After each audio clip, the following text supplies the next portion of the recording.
مزید تفصیلات واسطہ ہمارا رپورٹ کریں گے مرتضیٰ بلوچ۔ جی مرتضیٰ بلوچ، بتائیے کیا کیا تفصیلات ہیں اس حوالے سے؟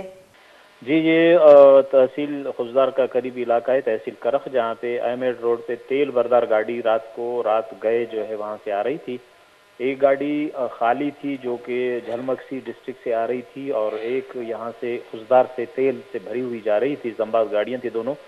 تو یہ آپس میں ٹائر بسٹ ہونے سے اطلاع کے مطابق لیوی ذرائع کی کہ یہ ٹائر گاڑی کا بسٹ ہوا ہے جو ایکسیڈنٹ ہوئی، اور تیل بردار گاڑی جو تھی اس میں تیل تھا تو اس میں آگ بھڑک اٹھی ہے، اور 4 لوگ ایک گاڑی میں تھے، دوسری میں، اور چاروں افراد جھلس کے جو ہے اس میں جاں بحق ہو گئے ہیں، جن میں 2 کا تعلق خضدار باغوانہ سے ہے، ایک خضدار کوشک سے جس کی ابھی تک نام کی شناخت نہیں ہو رہی ہے، اور ایک بندہ جو ہے سیف اللہ نامی، اس کا تعلق پنجگور سے ہے۔